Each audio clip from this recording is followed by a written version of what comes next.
भभुआ जिला में दलहन की खेती 66,431 हेक्टेयर भूमि में होती है।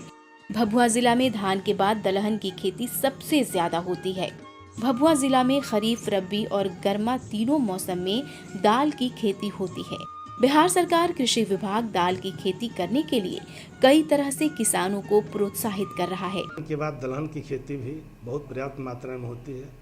सरकार की जो भी लक्ष्य दिया जाता है दलहन का, उसको हम लोग पूरा करते हैं और दलहन का यहाँ 66,461 हेक्टेयर में खेती की जाती है और साथ में तिलहन का भी खेती किया जाता है। सरकार के जो भी लक्ष्य दिया जाता है उसको हम लोग 100% पूरा करते हैं।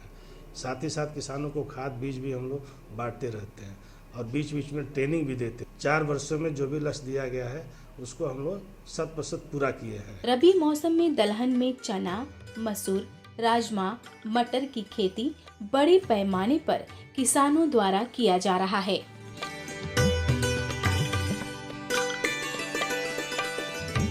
दलहन की खेती को बढ़ावा देने के लिए आत्मा और कृषि विभाग किसानों को हर संभव मदद भी कर रहा है। साथ ही साथ प्रशिक्षण के लिए बीज और खाद भी किसानों को दिया जा रहा है तथा विभागीय पदाधिकारी समय समय पर किसानों के खेत पर जाकर वैज्ञानिक तकनीक से खेती करने के लिए प्रोत्साहित भी कर रहे हैं।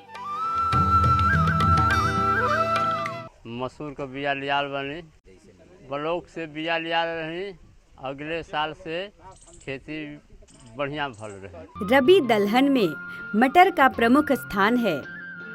बिहार राज्य में मटर की खेती हरी फली के रूप में सब्जी के लिए की जाती है, जिससे किसान भाइयों को कम जमीन से ज्यादा लाभ मिलता है। मुख्य प्रभेद। रचना। यह एक लंबे कद वाला प्रभेद है। यह प्रभेद 125 से 130 दिन में पककर तैयार हो जाता है। अपर्णा। यह एक बोने किस्म का प्रभेद है। यह प्रभेद 120 से 125 दिन में पककर तैयार हो जाता है। मालवीय मटर। यह एक बोने किस्म का प्रभेद है। यह प्रभेद 120 से 125 दिनों में पककर तैयार होता है। भूमि की तैयारी। खरीफ फसल की कटाई के बाद भूमि की जुताई मिट्टी पलटने वाले हल से तथा 2-3 जुताई देशी हल से करना चाहिए। बुआई का समय। बिहार राज्य में मटर की बुआई का उपयुक्त समय नवंबर माह का प्रथम पखवाड़ा है।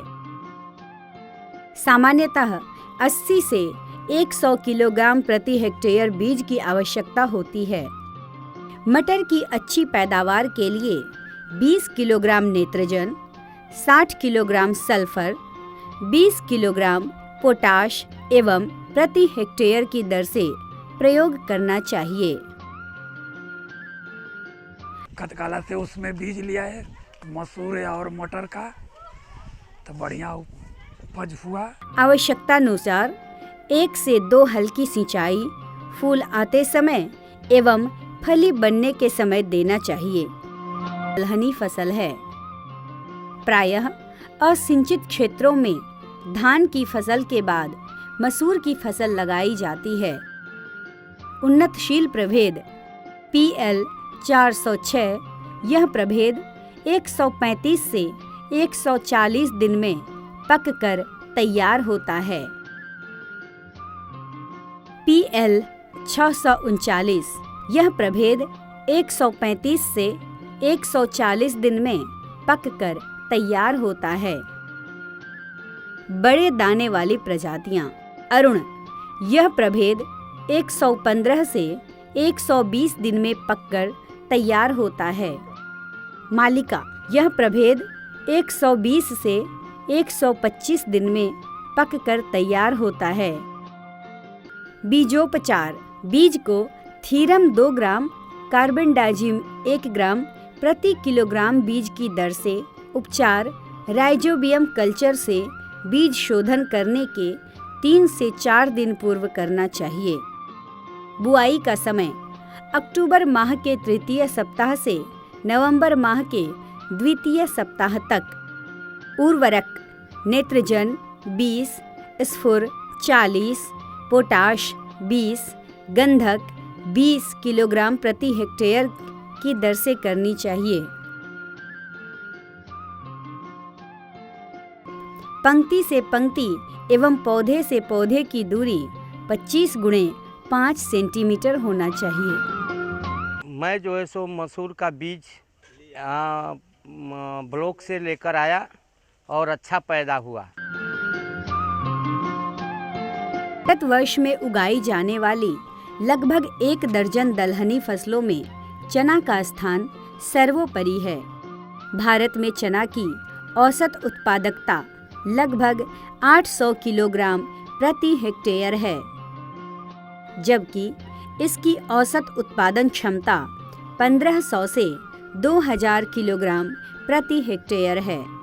प्रोटीन के मुख्य स्रोत के साथ ही टिकाऊ खेती एवं फसल विविधीकरण में चना का अप्रतिम योगदान है। भूमि का चुनाव। चना की खेती बलुई दोमट मिट्टी से लेकर भारी मटियार भूमि में भी की जा सकती है। खेत की तैयारी।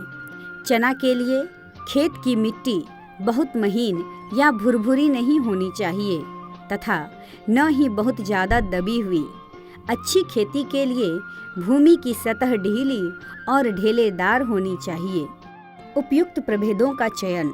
देशी चना पूसा 256, पूसा 372, उदय KWR 108, RAU 521। काबुली चना पूसा काबुली 1003, HK 94 134। बुआई का समय।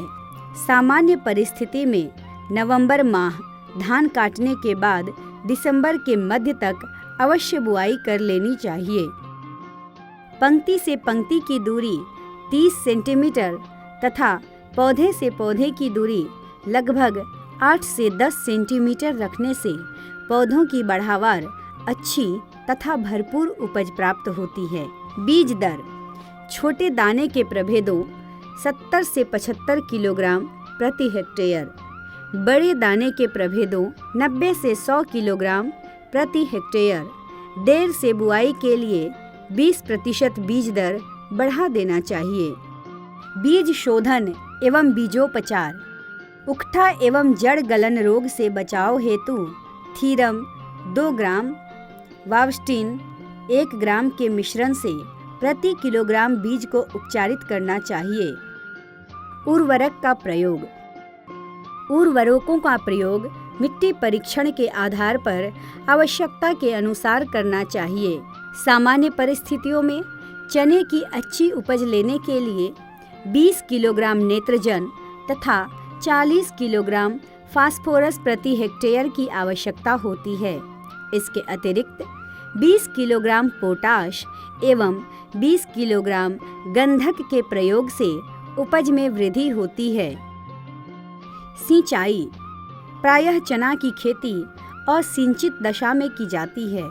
शीतकालीन वर्षा के अभाव में अधिक सूखा होने पर फलियों में दाना बनते समय एक हल्की सिंचाई करने से उपज में वृद्धि होती है। चना का खेती हम लोग करते हैं, बहुत अच्छा पैदावार होता है।